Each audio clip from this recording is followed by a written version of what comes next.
తెలంగాణలో ప్రజాస్వామ్య విలువలను కాంగ్రెస్ పూర్తిగా కాలరాసిందన్నారు బీఆర్ఎస్ వర్కింగ్ ప్రెసిడెంట్ కేటీఆర్. ఎన్నికల్లో గెలిచేందుకు ఆ అడ్డదారులు తొక్కుతున్నారని మండిపడ్డారు. జూబ్లీహిల్స్లో చోరు ఓట్లు సృష్టించారన్న కేటీఆర్ ఆధారాలన్నీ ఎలక్షన్ కమిషన్కు సమర్పించామన్నారు. కాంగ్రెస్ పార్టీ దొంగ ఓట్లపై ఎన్నికల సంఘం విచారణ జరిపి వాటిని తొలగించాలన్నారు.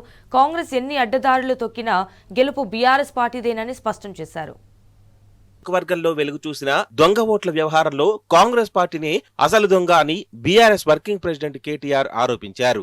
ఈ ఎన్నికల్లో దొంగ ఓట్లతో దొడ్డిదారిన కాంగ్రెస్ గెలవాలనుకుంటుందని ధ్వజమెత్తారు.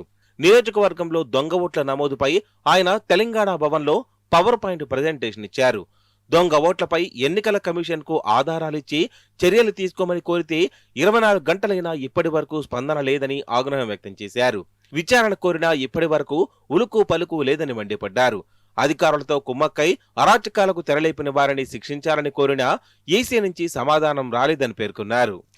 ఎన్నికల సంఘం చర్యలు తీసుకుంటుందన్న నమ్మకం తమకు లేదని, కాబట్టి కోర్టుకు వెళ్తున్నట్లు కేటీఆర్ చెప్పారు.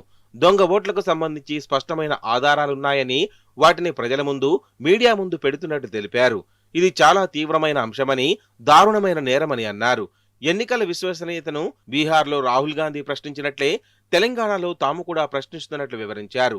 సిఈసి జ్ఞానేష్ కుమార్ వెంటనే స్పందించాలని కోరారు. వెంటనే విచారణ చేయించాలని కేటీఆర్ కోరారు.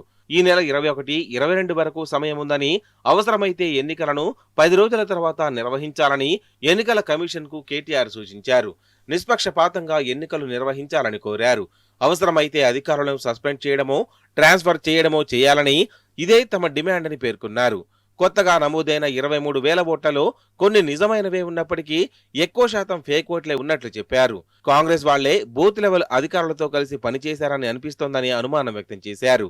నకిలీ ఓటర్ల ఇండ్లలో 3-4 ఓట్లున్నాయని, ఇల్లే లేని చోట 42 ఓట్లు ఉన్నాయని తెలిపారు. కాంగ్రెస్ అభ్యర్థి సోదరికి 3 ఓట్లు ఉన్నాయని, దీనికి రాహుల్ గాంధీ సమాధానం చెప్పాలని డిమాండ్ చేశారు. వెలికి తీసేందుకు వీలైనన్ని దర్వాజాలు తడతామని కేటీఆర్ పేర్కొన్నారు. రాష్ట్రంలో కాంగ్రెస్ బీజేపీ ప్రభుత్వం నడుస్తోందని, అందుకే ఈ విషయంలో బీజేపీ కూడా నిశ్శబ్దంగా ఉందని అన్నారు. దొంగ ఓట్లతోనే వారిక్కడ గెలవాలనుకుంటున్నారని విమర్శించారు. ఎన్ని కథలు పడ్డా ఇక్కడ కాంగ్రెస్ వాళ్లు గెలవరని, ఖచ్చితంగా బీఆర్ఎస్ఏ మంచి మెజారిటీతో గెలుస్తుందని ధీమా వ్యక్తం చేశారు. దొంగ ఓట్లపై మీడియా కూడా దర్యాప్తు చేయాలని కోరారు.